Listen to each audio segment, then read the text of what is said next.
د دې صورت وظیفه چې څوک هم کوي الله جل جلاله به د عذاب قبر نه محفوظ ساتي. بسم الله الرحمن الرحیم. السلام علیکم ورحمت الله وبرکاته.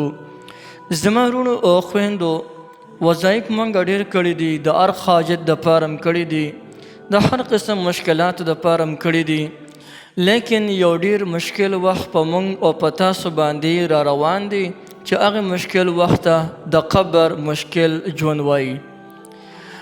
د قبر د زندگی ډېره زیاته خطرناکه او د دهشت او د وحشت نه ډکه زندگی را. بیا په دې کې چې دا کم عذابونه دي هغه عذابونه هم ډېر سختترین او خطرناک عذابونه دي. یو داسې صورت او یو داسې وظیفه درته ښیم که دا صورت او یا دغه وظیفه تاسو روزانه کوئ، صرف 15 منټه وخت به لګي. که دا تاسو روزانه پابندۍ سره کوئ نو الله جل شانه به تاسو د عذاب قبر نه محفوظ ساتي.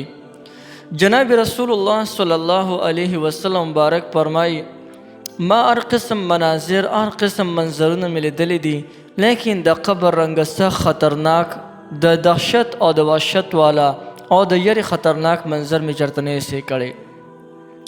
دغه رنګې حضور نبی کریم صلی الله علیه وسلم مبارک خپله فرمایي که ما سرې دا یره نه وي چې تاسو به د یرې د لاسه خپل مړي خخول پرېږدی نو ما به الله جل جلاله ته سوال کړی و چې الله جل جلاله تاسو ته هم عذاب قبر وښایي او تاسو ته واروي. لیکن دې د وجې نه چې تاسو به بیا دا مړي خخول پرېږدی ولې هغه ډېر خطرناک اوازونه د ثقلین یعنی د انسان او پیریانو نه علاوه دا تمام د سا مخلوق د قبر آزار ګوري، دا کم عذاب چې وي دا ګوري او ویني، لیکن ثقلین یعنی انسانان او پیریان صرف نه ویني او نه چې کوم دي محسوسوي. دغه رنګې جناب رسول الله صلی الله علیه وسلم مبارک خپله فرمایي هغه وظیفه داره. جناب رسول الله صلی الله علیه وسلم مبارک فرمایي چې په قرآن مجید کې یو صورت د 10 آیاتونو داسې دی چې هغه د خپل ویونکي دپاره د مغفرت سوال کوي تر دې پورې چې د هغه سپارش قبول شي او دا انسان ته مغفرت وشي. وهي تبارک الذی جناب رسول الله صلی الله علیه وسلم مبارک فرمایل هغه صورت تبارک الذی دی چې دا د خپل ویونکي دپاره الله جل جلاله ته درخواستونه کوي یا الله وای د دې کس مغفرت وکړي ځکه چې ده به زما تلاوت کولو.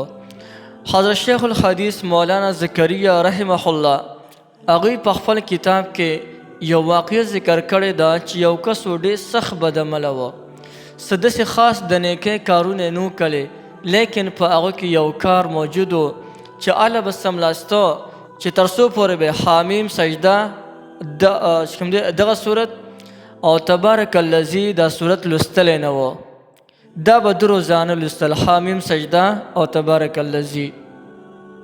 کله چې د انسان مړ شو نو په ده باندې د قبر عذاب راښکاره شو، یکدم دغه دواړه صورتونه راغلل او په دې مړي باندې د خپل وزرونه وغوړول او الله ته چغې کوم دی هغه شروع کړې ورته وی الله که موږ د ستا د کتاب یو نو زموږ سپارش قبول کړئ او دې بنده ته مغفرت وکړي، او الله که د ستا د کتاب نه یو نو الله موږ د خپل کتاب نه روان کړي. بس دغه دواړه صورتونه وو چې دی الله ته درخواست وکړو او د دوی د دغه درخواست قبول شلو او دغه بنده ته مغفرت وشلو.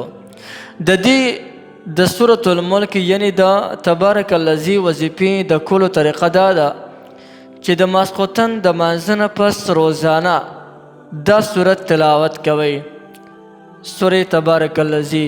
دا چې کله 9مه سپاره شروع کې 9مه سپاره کې د ټولو اولنی صورت سورة تبارک الذی دی، نو یقینا پکار دی چې مونږ روزانه دا صورت په بندې سره ویو چې هغه لوی منزل او هغه لوی مشکلات زمونږ ختم شي، هغه لوی حاجتونه زمونږ پوره شي.